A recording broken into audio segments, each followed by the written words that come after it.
Rock Battle League Segunda dito sa Pulo HQ, Pulo Magingay!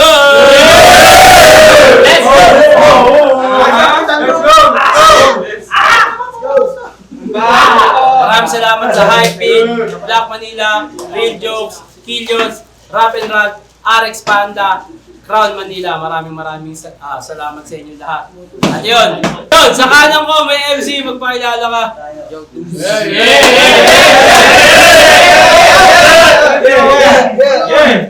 Kaiwa ko, may MC, magpakilala ka. Nasha Creo, Killions. Let's go! Laban ng mga Top MC! Nanalo na po ito si Tus. Pinili niyo mauna na siya, tara!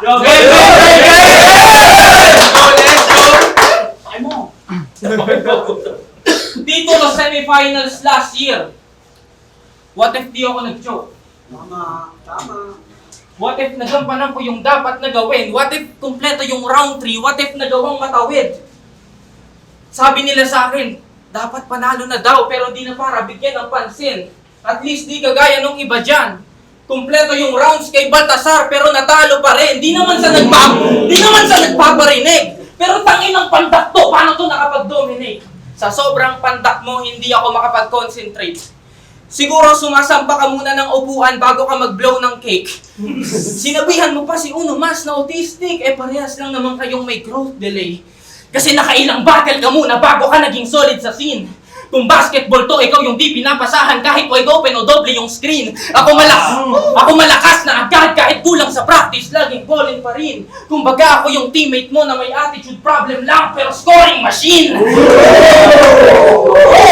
Tas ikaw yung height mo 4'11 with shoes, parang Ellen grade level ni 2. Sa lata na mga better than you, magkaiba tayo ng element suits. Pinapasok ka sa court kapag tambak na yung kalaban para i-settle yung mood. Pinapasok ako sa court kapag meron na lang tayong 8 seconds to shoot. Ikaw hindi ka sapat! Magaling ka lang at walang espesyal doon kaya di yun dapat sineselebrate. Tandaan mo, above average din naman yung mga bench player sa NBA. Di ka pa heavyweight, kahit kamukha mo si Mod, malamang manghina sapagkat wala mong makatama sa leeg kasi puro balikat lang kayang makita ng pandak. Ganun tingin ko sa'yo. Pero tamang hindi lang ako sa harap ng bulinggit na to. Magaan ka masyado, parang insektong kaya kong pitikin palayo. Nanay mo lang mabibigatan sa'yo pagtapos kita patayin tsaka idikdik sa bato. Kasi kahit dinala ka niya ng 7 buwan, di niya kakayanin bitbitin yung abo. Tostado, Diyos ko, mapapasabi ng Diyos tama na po. Si Tus de Jesus ay dope fella. Kaya yung katawan babagsak sa damo. 2-0 na namin yung grupo nila para lang sa kaalaman nyo. Oo, Creo is to create. Ibig sabihin yung pagkamatay mo ay kagagawan ko kasi sino ba to? Ito raw yung bunso ng dope fellas. Tangina lame fucking rapper. Mas maaga ka makakalbo parang batang merong stage 5 na cancer. Wala akong bake kung pinakabata o pinakamatanda. Veteran o late up and comer. Para akong pastor kasi pag gusto ko si baken, puta age doesn't matter. Ano nagigets na ba yung pattern? Ito yung what if na matchup last year kaso late na manifest. So isipin na lang natin finals to kaya yung game ang intense. Isipin na lang natin high stakes yung level tapos same ng content. At kaya tinawag na segunda yung name ng event kasi magiging second place ka ulit! Let's go! Yeah!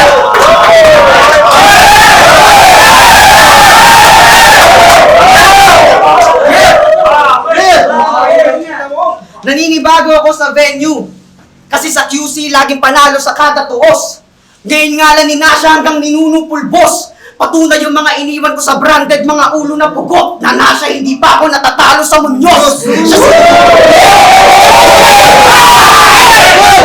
Kasi Nasha, mas pipiliin niya para magpigil ng tayo kaysa magsabi. Nung in-spit niya, akala cool.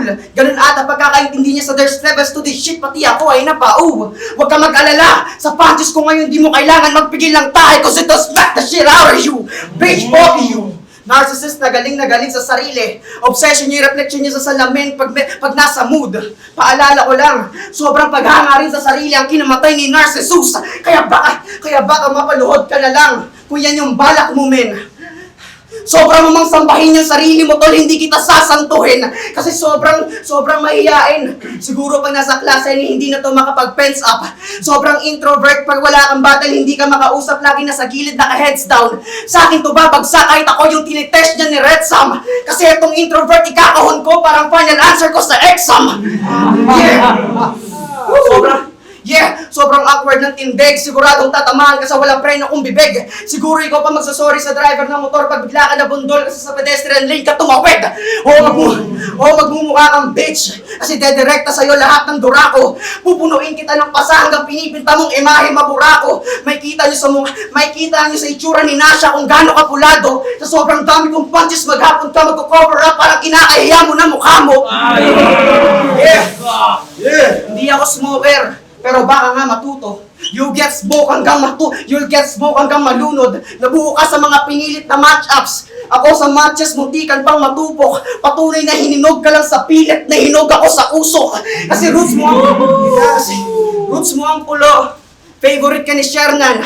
Pinilit niya maging ready ka agad at yun ang buong info. Pwes ibabaon kita kasing lalim ng pinagugatan ng pulong iho hanggang dulo feel mo. Tipong kahit nanonood sa atin yung ulo, tatanggalan kita ng ulo dito kahit pasabihin tulong tito. Kung ito'y pinagmamalaki yung homegrown dito, pipitasin ko to sa harap ng puno mismo. O sa harap ng nagtuloy. Habang pinapanood tayo ng kasama nilang yumaong nasa langit, nagchichill lang. O ibabaon kita dito sa pulo para personal ka makapagpasalamat kay Lil Jon. This is not a drill pero puro grip pow, in out. Yung muso ng barela mag-iiwan dyan ng kiss mark. Wasak sa akin tong rapper ko, ikaw yung gift cut. Kahit di ka bagong gupet, makakakita sila clean cut. Di makakaawat pati si Shernan habang binubugbog ko paborito niya na Kit Kat. Sa sobrang dami ng tutulo na dugo na hindi na mapipigilan pa maging ng drip god.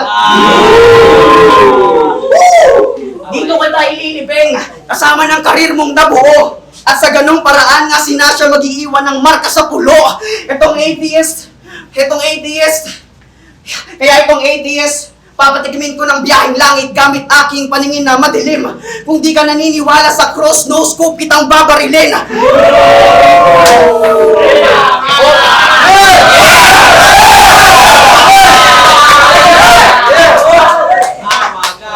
Bibinyagan kita sa sarili mong dugo, ganun ang epekto niya ni Tuza. Kasi itong atheist maging believer pagkatapos pabilipin ng Di Jesus.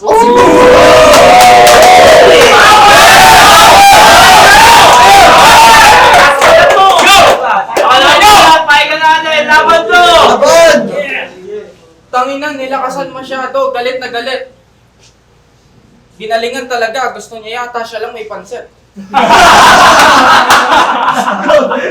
Pero ingat ka! Baka magaya ka sa akin na naging biktima ni Tito Shernan ng kulit. Binusog ba naman ako ng sobra sa pansit, tas nung tumaba ako, inasar ako ng malupit. 68 kilos ako! Nung nag-debut ako dito, 87 na ako ngayon. Tangin na lugi rin. Paano di ba ako natutunawan, binibigyan na agad ng bagong kalaban na puputripin?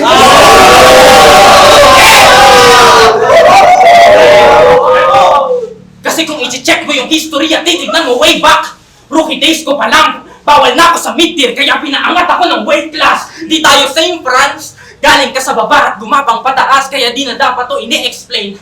Ako mag-joke man o hindi, yung pagiging malakas simula debut ko pa maintain.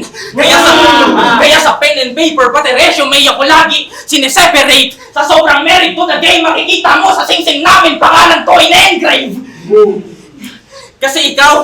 Kasi kung susubukan mong tikman yung talento na sinasandok nila sa plato ko, bago ka ba makalamon, mababali na kutsara mo, baka sa'kin maugalang to, malabong masugatan mo, ikaw yung batang paslet na naglalakad, ako yung truck na sumasalpok! Kaya dapat matuto kang tumingin sa kaliwa at kanan kapag tatawid. Kaso malas mo, kaliwat kanan na suntok din yung dadating, sasaksakin ko to sa tangkaling tapat, bahala na kung may makapansin, tus ka nga pero ako yung may iligal sa'yo na gagawin! Ako yung may illegal sa'yo na gagawin, tsaka alam ko rin. Nasakristan ka dati pero napalayo sa salita niya. Akala mo kasi pag walang bawal na mali, yun ang tunay na malaya. Alam kong mapapadasal ka ulit. Alam kong mapapadasal ka ulit pag alam kong mapapadasal ka ulit pag yung buhay. Alam kong mapapadasal ka ulit pag alam kong mapapadasal ka ulit pag Alam ko mapapadasal ka ulit pag masama na yung tadhana. Ganyan yung mga tao pag nag-aagaw buhay, bumabalik yung pananampalataya pero sana humihinga ka pa. Pag kinausap ka ng Diyos, sana marinig pa rin. Sana maligtas ka sa problema, sana maaga dumating, sana gabayan ka niya bago ka pa mabulok sa sahig. Sana maunahan ng boses niya yung putok ng baril. Sana maunahan ng boses niya yung putok ng baril kasi ang nasa isip ng mamamatay at papatay ay iisa lang din. Diyos patawad sa nagawa ko. Diyos patawad sa aking gagawin! Si Tusay mamamasakir! Pagputok sa tagiliran na paihi! Pinipilit niyang takpan yung butas pero sumisirit yung dugo sa pagitan ng daliri! Nagbablanko na yung isip! Nagbablanko na yung isip! Nagbabago na yung ihip, yung mata niya pumupungay! Pero bigla ko na konsensya kaya hindi kita ihahatid sa hukay. Aalalayan kita tumayo sa paghandusay. Tapos aabutan kita ng panset kasi pampahaba yun ng buhay. Tay, palaban, pahinga natin. Yo! Dapat si Meng yung nandito. Oh. Kaso siya'y lumikas na paron. Dito. Yeah, kaso siya'y lumikas na paron. Sensei namin yun ni Nasha. Kaso nakita niya atang ibang klase ako mambaon. Sa bagay, para nga naman makuha ng yung teacher, kailangan ko daw muna patayin yung kaklase ko ngayon. Hanggang sa di pang wak-wak na si Nasha pagkakita niya ni Meng. Yung pss na maririnig niya galing na sa sirit ng dugo ni Nasha na galing sa aking patalim. Ganun nga naman kasi yung mga guro kapag merong away. Laging huli kong dumating. Kasi nakatangi na sa iyo yung taning bilang na araw mo, promise by. Bilang na araw mo, promise by. Malapit na deadline ng buhay mo kaya mag-submit ka na sa aking site. Oo, mararanasan mo maging kolehiyo kahit di ka enrolled at yung knowledge light. Kasi maghahabol ka ng oras, tol, parang college life. Parang college life. Kasi hindi ka nag-kolehiyo tapos hindi ka nagtrabaho pero lagi kang nasa labas. Patunay na hanggang tunay na buhay, wala kang class. Kaya kung yayabangan mong mauuna ka pa makatungtong sa mga nauna dito, tol, nakakatawa. Mas marunong pa sa'yo diyang mga yan, kaya nga kami sa'yo namamangha. Ibig ko lang sabihin, kakatuto mo palang magsulat, marunong na kami magbasa. Itong super rookie na nag-choke sa semis, yung boses mo sa utak, binobola ka lang, tol. Oo, Nash, mararanasan mong maging MVP, pero di mo mararanasan magkampiyon. Di mo mararanasan magkampiyon. Kasi ipagutom ni Tusa underground, dapat di na nga sinasali. Kaso malas mo yung substitute kay Meng nasasabay sa akin sa ilalim. Nasasabay sa akin sa ilalim. Kaya kung tingin mo, dikit tong laban na to, tol, kukulangin ka parepa. Kasi kung sasabay ng mga shots kong masyadong foul, makakakita sila ng end one. Kasi kita naman, lumalambot ka na Nasha. Laging may nakahandang rebat pag nadadama yung jowa. While is acting fine, ginagawa niyo yon para sa fucking hype. Pwes tatamaan niyang puso mo sa aking line. O dahil sa sulat ko, lalabas yung nilalaman ng dibdib parang Valentine's. Kasi dati, si Nasha parang Antonio Luna. Pag bumabattle para sa pulo, palagi ang atake. Ngayon art ni Nasha parang Juan Luna na kasi handa na lang siyang pumatay para sa babae. Para sa babae, kaya wala nang me time si Kat kasi lagi mong hinahanap. Wala nang me time si Kat kasi lagi mong hinahanap. Nakalimutan mo ata na siya na lalaki ang hadlang sa babaeng may mataas na pangarap. Kasi mayaman ka nga sa pag-ibig pero di ka mapapayaman yan. Tingin niya ata is living in heaven. Ibibigay ko buhay na gusto mo pero parang mas pera pa sa'yo yung mga batang nagbubukas ng pinto sa 7-Eleven. Naging broke boy yung imahe mo dito dahil gagawa ng kreyo at ganto effect. Pagbuo ata ng chismis yung ibig sabihin ng to create. Kasi si Nasha, unti-unti nang nagiging wak. Nagpapaka-top dog ka dito, alam naman naming under ka kay Kat. Tapos yung dog in you, naging tuta na ni Bat. Oo, tuta ka ni Bat. Ginagawa mo na siyang amo. Uulit-ulitin ko to hanggang magka-PTSD ka sa huling linya mo kay Meng na panggago. Ito ata talaga yung tinuturing niyang ulo ng aso. Kasi tinapat na naman ako sa tuta ni Shernan. Tinapat na naman ako sa mga tuta ni Shernan kaya nakaka-bad trip. Tumakbo ka hanggat may lupa hanggang mapasabi sila after battle ng Nasha. Run free. Tay, malibat, pahinga natin, Nasha. Tangina, kune-question niya yung grupo naming Kreyo, yun yung sabi ni Abno. Nagsalita yung may kagrupong pangalan ay Prince at Jabo. Winstreak si Tu sa labas ng pulo. Kita pa sa balat niya yung mga bakas ng dugo galing sa mga natapyas na boto ng wasak na bungo. Kaya congrats! Buti bumalik ka pa kung saan ka nabuo. Di gaya ng kagrupo mong malakas ang kutob, nagpedestal na lang kasi nahirapan umangkas sa pulo. Kaso duda ako, Medyo skeptic ako kung kasapi ka ba namin. Baka nagsettle ka lang dito kasi pulo yung rason ba't sa flip top ka nasali. No choice ka kasi mas mataas yung chance pag dito ka nagbaka sakali. Pinapwestuhan mo lang yung lamesa kung saan may pinakamasarap na pagkain. Pero kung hindi binalik ni Baltasar yung respeto para sa liga natin, kung yung Creo Mantra hindi nagbigay ng mga magandang battle, kung nagkaroon ng malaking issue sa publiko si Shernan Gaite, malamang isa ka sa mga sumisigaw ng Pakpulo MCs pero ayaw bumatel sa amin. Ngayon iba na yung ihip ng hangin, biglang di na kami mga kontrabida, biglang hindi na kami tinitignan na mahina. Iba na panahon ngayon yung pulo, lagi na may mga bagong bisita. Masyado na kasing mainit sa syudad, kaya madalas na kayo magbakasyon sa isla. Ikaw tingin ko sa'yo, oportunista. Dahil sa pulo, nakuha mo yung biggest break. Simula gatasan mo yung liga, yung hirap ng karer mo na alleviate. Kaso pinapatumba ka na sa isla. I'll put this bitch in place. Yung bala ko ay product of nature. Bibigyan kita ng quick escape. GGWP, ito ay easy game. Nag-joke na nga ako na nag-joke, pero di pa rin nahahadlangan. Kung ipagkukumpara tayong dalawa, ako pa yung makakalamang. Patunay lang yan na kung ano yung pinakamababa ko nababagsakan, yun naman yung pinakamataas mong nasasampahan! Sobrang introvert! Sa intro ka lang din magaling. Sa simula ka lang merong nasasabi. Pwes, bibigyan kita ng near-death experience para bumalik yung alaala mo pag nakakalimot ka na pare. Kasi bakit? Parang kailangan namin mag-celebrate pag may round 3 ka. Dapat kabahan na yung kalaban. Anong bago sa battle rapper na merong round 3? Bakit kailangan pa namin, bakit parang kailangan ka pa namin pasalamatan? Kasi given na yon. Doon yung tingin ko sa'yo mas naging munghang. Paano nyo natawag na malakas tong idol nyo, yung todo niya bare minimum lang. Yung malakas lang sa'yo yung sigaw. Pati mga tropa sa likod na todo high kahit di na tumatama yung dura mo. Para kasi bato, kasi kada bato nagpe-pay off pa rin kahit di na pumapasok.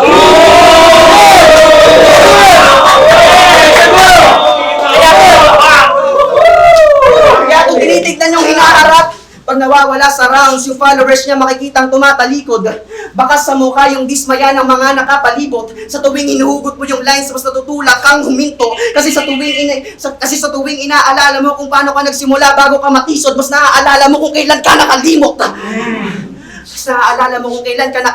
Kaya yung utak niya, tinatangayan pabalik sa oras na sa entablado pa siya kinakabahan. Kaya paano magkakaroon ng fighting spirit ng future ng pulo kung lagi siyang minumulto ng nakaraan? Lagi kang minumulto ng nakaraan. Sunod-sunod yung tama kahit pa sabihin, teka gago. Kahit sobrang technical ko, di ako mapapatigil ng selbato. Ngayon mas malapit ako sa iyo, nasa stage ka na ng buhay mo na mas delikado. Kita naman kung gaano ka komportable magtanghal, kaya di na siguro problema kung papatulugin ko to sa entablado. At magmamarka to. Hanggang sa susunod mong laban, ganyan ako mangupak. Maglalawa ng dugo si Nasha. At yun nga yung kakalat dyan na ulat. Babakat yan sa balat mo hanggang sa mga susunod pa na bukas. Para pagdating mo sa flip top, makita nilang dugong pulo ang mga new bloods. Magkaiba tayo. Nagsusorry ka kay Tito kasi nakalimot ka. Ako nagsusorry kay Tito kasi pinatay ko yung paborito niya.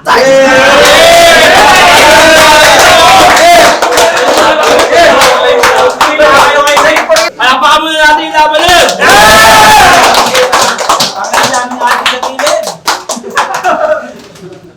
Segunda dito sa Pulo HQ. Maraming salamat palagi. Hypebeat, Black Manila, Real Jokes, Killions, RX Panda, Rapid at Hip Hop Clothing, Crown Manila. At ang boto ng hurado,